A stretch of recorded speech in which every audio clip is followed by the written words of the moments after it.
I started working in retail at the age of 15, stacking shelves of wallpaper for Laura Ashley, and then went on from there to become a management trainee, and then so I worked in the stores for a good few years. Then I started working for a retail design company, worked there for a few years, and then when I was 25 I set up a company called ID Magazine.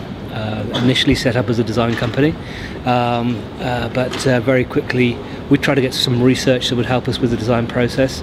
Found out that there really wasn't any there, and so basically developed our own methodologies like filming and eye tracking and so on. So basically now we sold in 2006 to TNS. So now basically I've studied about 500,000 shoppers around the world, worked with most of the world's major brands and with most of the world's retailers.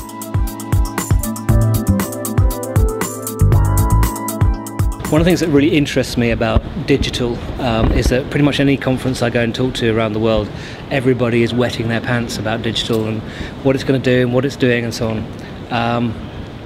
There is a reality check here. The largest food and grocery online market in the world is the UK. Fewer than 5% of the total grocery market goes through online. So yes, it's an emergent technology, yes, it's going to have an impact, but the reality is 15% of global shoppers, for example, have used their phone once as a mobile wallet. You know, it's an emerging thing, it's not the thing that's here yet. And I think we need to be really careful, because one of the questions that I want to ask about why, for example, Tesco.com, which is, you know, arguably the world's most successful online store, doesn't work as well as it could, is because fundamentally it's been designed by people that are good at building databases, not by people that understand how people shop, and so it becomes a very difficult place to use. So I think yes, digital is going to be impactful, yes, digital is coming, but the caveat is, unless we can actually understand the way that people shop and therefore what they want to use their phones, devices, tablets, etc. for, we will continue to be emerging into digital rather than in digital.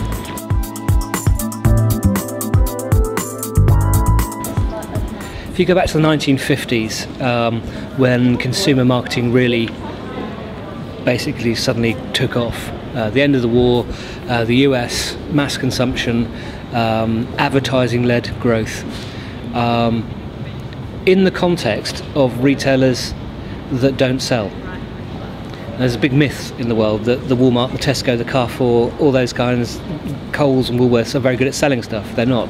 They're very good at the logistics of getting products from a manufacturer onto a shelf. They don't understand how people shop.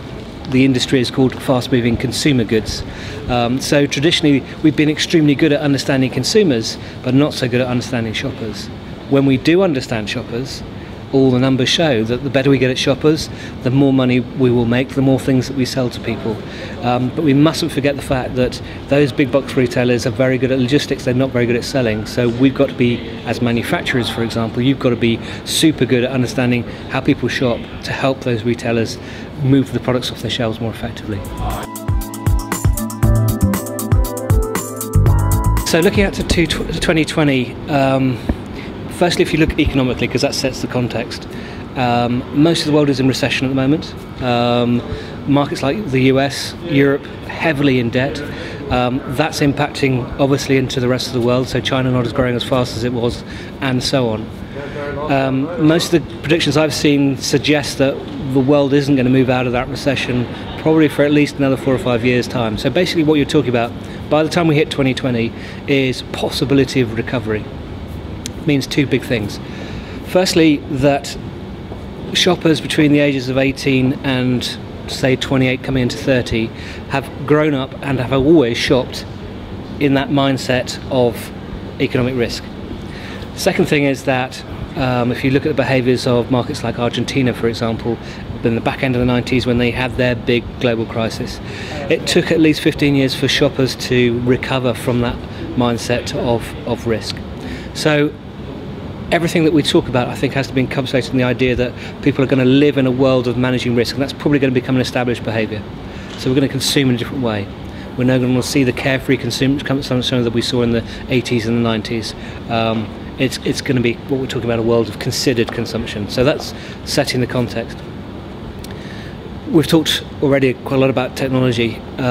What that is going to enable are new channels. So we see that there's likely to be 2 or 3 new channels that don't currently exist appearing. One of the most interesting things that I want to focus on when I talk is around price. At the moment, price is the major competitive positioning for most retailers. I am cheaper than, I am better value than. With showrooming et al., price as a competitive marker disappears. Therefore, as a driver to get you to come to my store, retailers are going to have to start thinking about very different things other than price. And that as a marker basically means it's going to change the retail landscape.